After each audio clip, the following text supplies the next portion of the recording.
Alexa Fischer, and welcome to the Wishbeads podcast. My guest today is Gena Schaublin. I am so excited. Not only is she a friend of mine, lucky me, but she is an amazing mortgage banker here in Los Angeles and in Phoenix, and the founder of GRG, which is the Golden Rule Group, which is amazing group of women, and a cancer survivor. I am so happy to report that you are cancer-free after a full-on year of epic battles that you have beautifully won. So yay.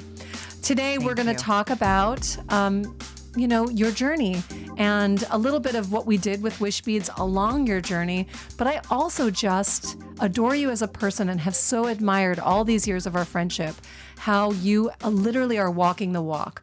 Of course, you're the Golden Rule girl. So we're kindred spirits, but truly as an example of, in a way, like Wishbeads in action. It's like inside of you.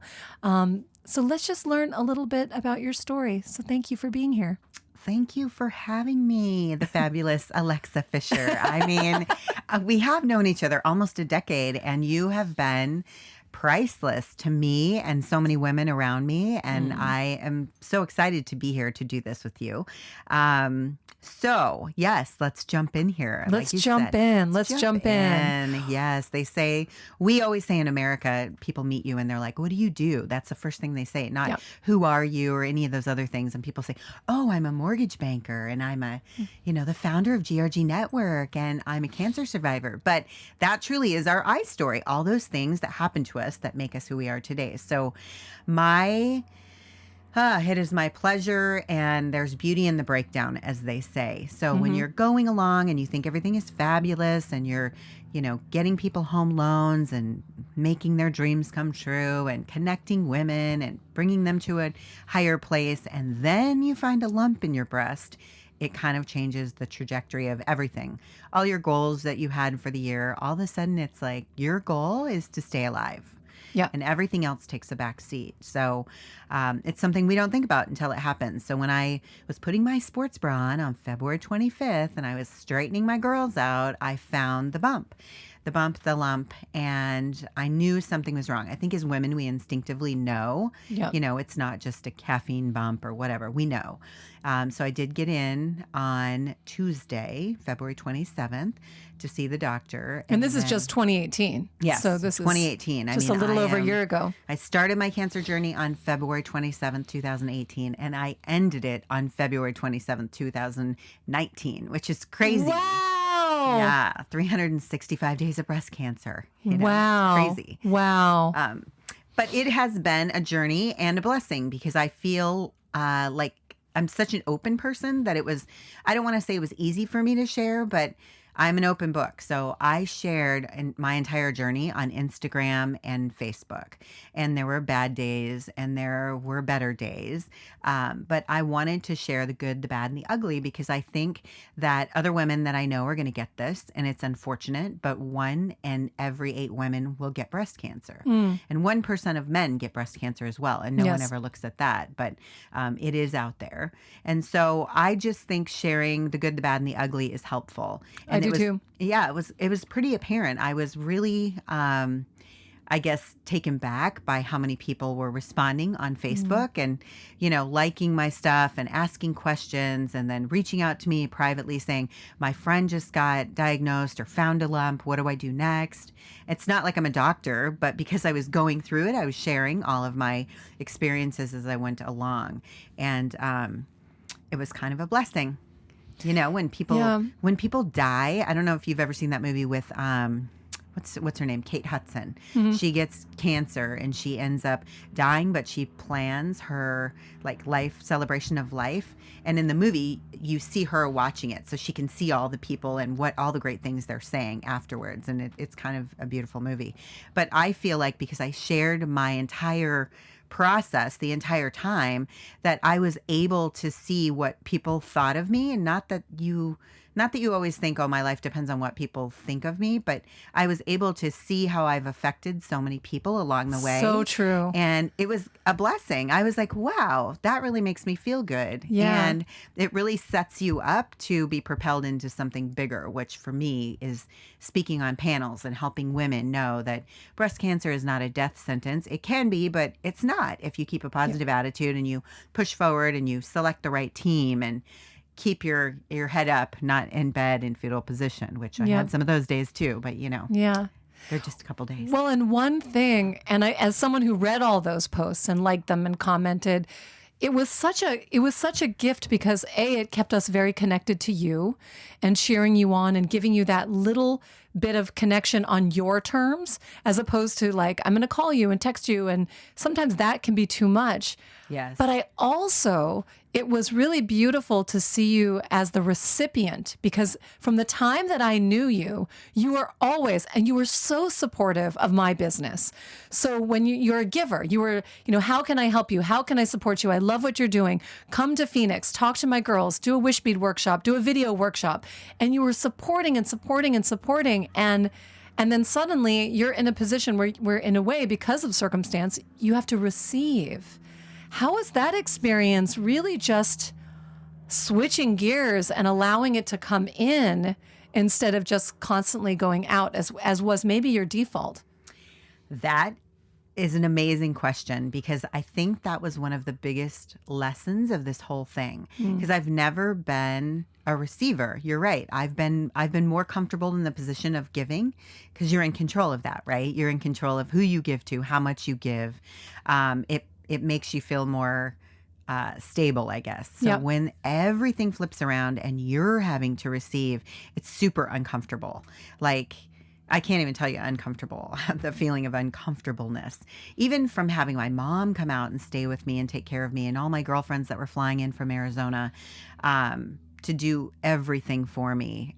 It was very uncomfortable. And people kept saying, you have to learn how to receive. And it made me feel weak, which is a weird feeling. But when you get so sick, you have no choice. Yeah. Like, I remember my mom rubbing lavender oil on my feet at night because there was a stent. I was really sick for, I don't know, almost 2 to 3 weeks. And then I spent over a week, almost 2 weeks in the hospital when I got super ill. And I lost 23.5 pounds in 2.5 weeks. And I always joke now that I'm like 3 C. diffs away from my goal weight. But I would not wish C. diff on anyone and have to be in the hospital and not be able to control what you're doing every day because you're just so sick. Yeah. And you can, barely get through the day and you just want to sleep so you don't feel the pain or smell everything. Like, chemo makes you smell everything. Yeah. Like, nurses would walk in the room and I'd be like, did you have a pickle for lunch? Because I can smell it. Stay over there. And I mean, I'm sure I was so rude, but I was pretty drugged up. So yeah, I'm sure that they get that too. Yeah. But I think that right now in this time, learning to receive is a big, huge lesson for everybody. When you have the message of and the experience of being so vulnerable and needing that kind of care, that's one version of that. But I mean, I can tell you in my own journey, I too like to sort of be in control, and I know, and when I have to let go, and I even think that for me, it's the letting go of allowing. Someone said to me recently, Alexa, you're moving so quickly that your wishes can't catch up with you. They need to land. And that's another form of almost astrally receiving, trusting, letting go. It is what the wish work is about, making it more of a game, making it playful and light, instead of that narrative of like, I have to do this, I have to get it done. I mean, you're a very accomplished woman. You hustle. Like, your default hustle is like my default hustle. Like, we got our hustle game pretty well. Hagtash hustle. Heart and hustle. But at a certain point, you have to remember that it doesn't have to be that way. That in the moments of our, we can allow another energy to take over and help us. And that receiving place is, I think, a more feminine energy. And we've had to be a bit masculine in our approach, but it'd be interesting to really consciously and intentionally use more of that feminine energy. I completely agree. And it is something we're not used to. If you are a hustler, you're used to having that male energy where you make stuff happen. You're not just smiling and letting it come to you. And there's beauty in that. I've never done that. So it is something I've had to learn. I really feel like another thing that came to me was self-care. Yes. And having feminine energy is self-care. It really is. Yes. Because I would never put my exercise above going to a meeting or getting somewhere. I would rather put another meeting on top of it and feel like I just crushed it for the day. But really, I was like crushing myself for the day, and I didn't get that. Yeah. I didn't understand that, I always thought I'll just get sick or sleep in 2 days. I need to get this stuff done now. And that is part of why people get sick. Your body can't handle it. Yeah. And being everything to everyone is not good. No. I look around at the women who I have met, and we have so much in common. Genetically, it's some crazy number, like 4 or 6% genetically of when you get breast cancer. But the rest of it is brought on by everything around us and what we put on ourselves. And a lot of times it's in relationships. I'm not going to get into all that on this podcast, but I had a hell of a year. I moved 3 times. I moved out of the state. I lost a relationship I was in, 2 children. It was a crazy year, but you look back, and I'm not even that far out of it, but I'm looking back now and I'm like, I wasn't taking good care of myself. I was taking care of others who I'm not going to say didn't deserve it, but you have to put your mask on first. Like the captain on the plane always says, if we lose pressure, you put your mask on and then you help people around you. And I think for so long I was putting everyone else's masks on that I lost my own air. And so it really brings you back to zero. Like, here's what's important.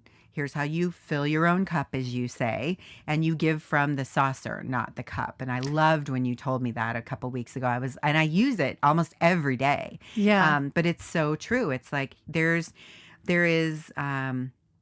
control and strength in saying no.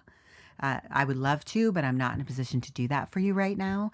And saving the time you need for yourself, because if your cup's not full, you truly can't give. Yeah.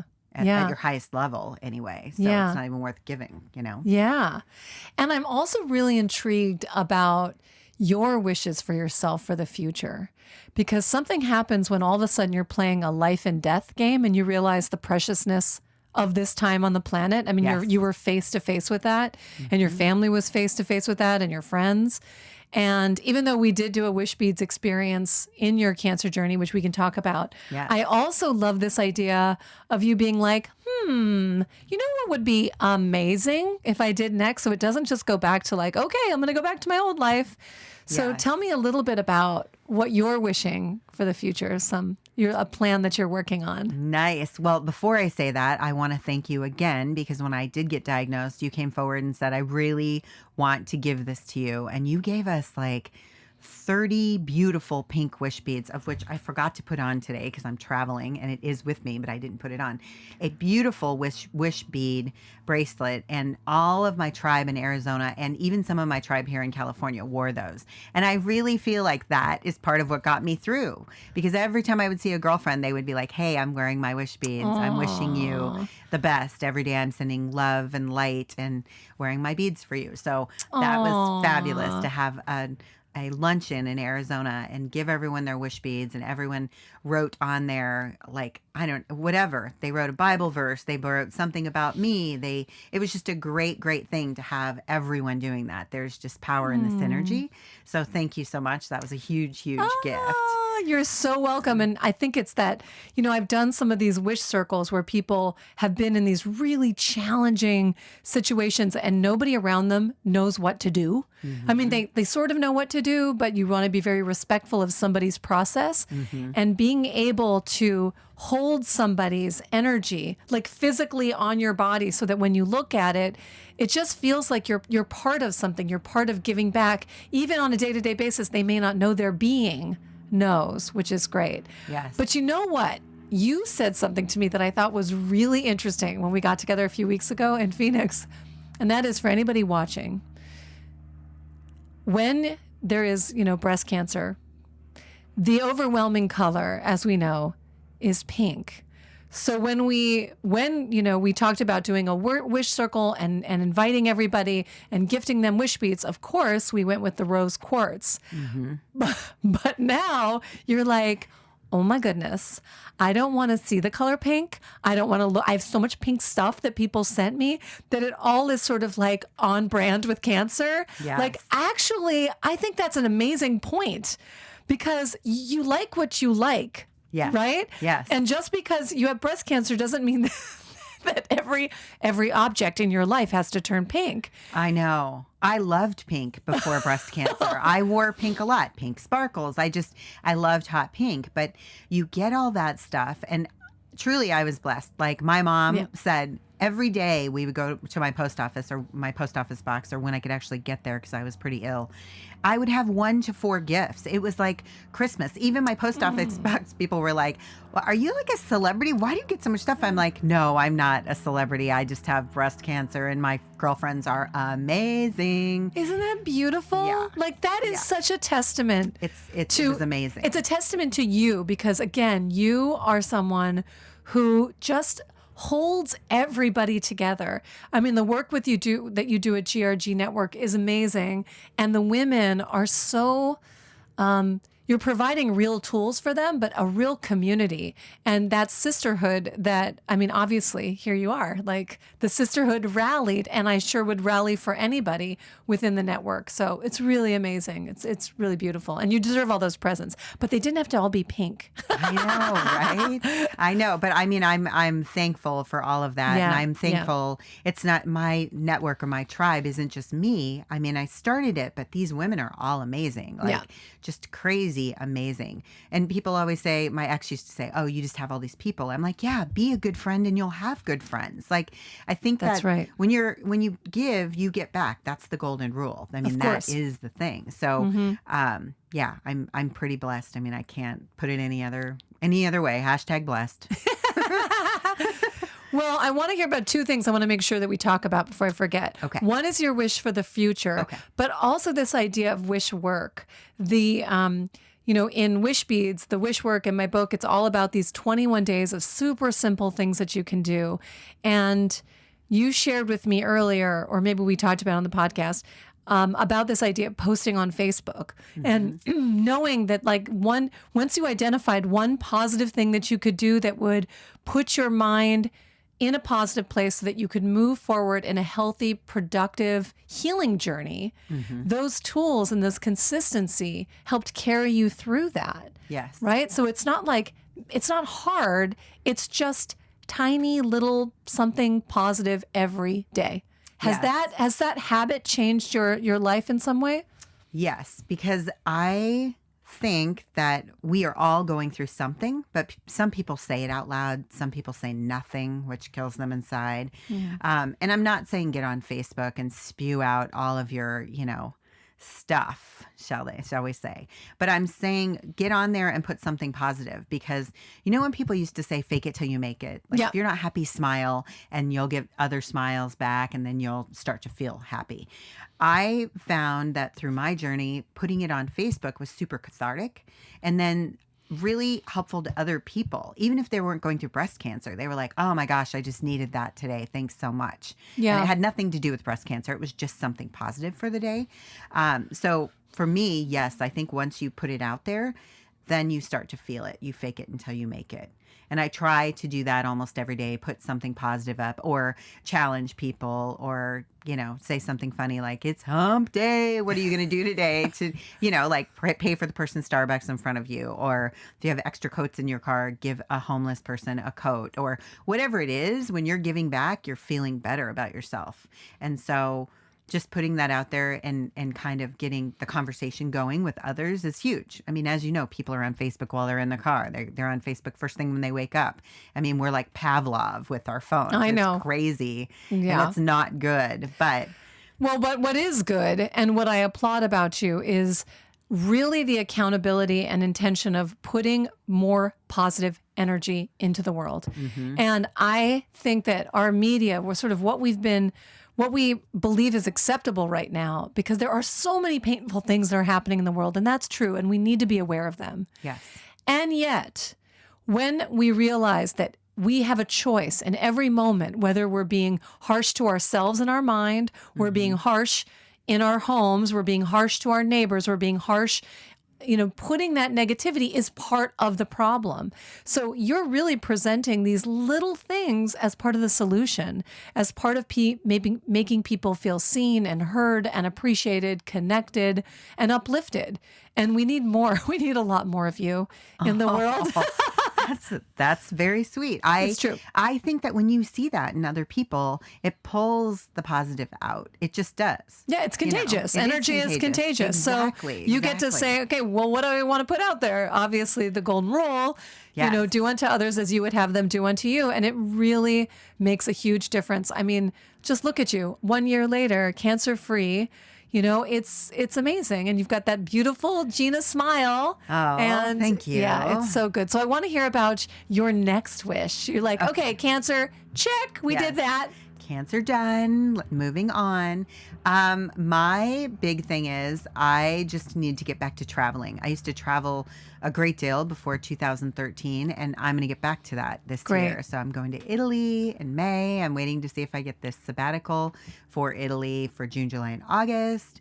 I think I'm going on some trip in Mexico next month for a week. I'm just going to travel, and use I that love app. that. Hopper. If you've never used Hopper, get on it, because you can put little trips in there and it will keep pinging you and saying, oh, the airfare is only $346. If you go from this I day am to going to this share day. that resource. I'm going to share all kinds of resources on the podcast notes, but Hopper for sure, because I know a lot of people have a dream. In fact, I was just interviewing my mother-in-law last night. She got in from London. Awesome. And when she was in London, she told, actually, when they landed in London, she turned to my father-in-law and was like, this was my wish. My wish came true.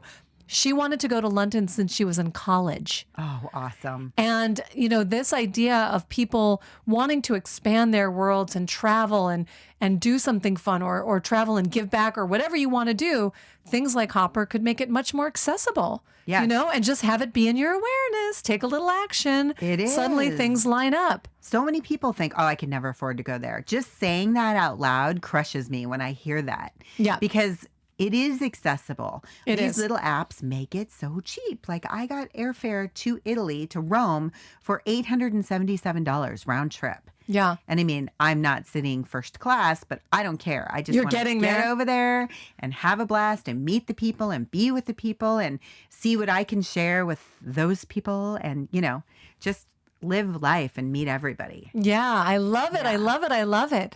And of course, we have to make another Wishbead bracelet around making more travel into your life, of making something, maybe even doing the visualization around travel. Like, what does it look like in terms of the next chapter of your life? And whether you become an Airbnb hostess or you just, who knows, whatever you want to do, but it's there for you. It's there limitless. for you. You just have to put your mind to it. So yes, travel is what I'm going to be doing to meet more people, to maybe make more changes to anybody's life who needs it. Anything I can give or offer, I'm wide open. Yay! Well, you really, truly have been such an inspiration. I am so happy for you. And to have you sitting across from me right now, happy, healthy, it's just a huge blessing because we need you in this world. And it's just I so honor our friendship. Oh, I value it more than you'll ever know. And yes, I'm so happy to be here. And I am so happy to make the rest of my life and future just as bright as it can be and bless as many people as I can with what I've been through. So thank you for having me. I'm excited to be on your podcast. Yay! Wonderful. And as I said, at the end of the podcast, I'm going to include all kinds of resources for you and your professional work, for the GRG group, for Hopper.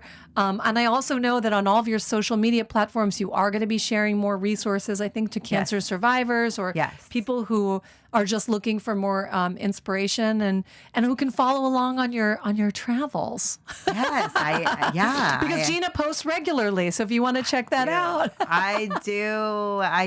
We have the GRG Network Facebook page. Great. And then my business page is Schaub Mortgage Group. And Fantastic. we'll put that down. Absolutely. Yeah. Absolutely.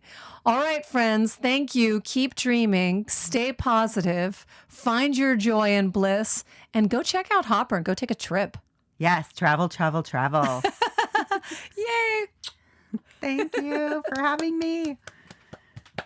Yay.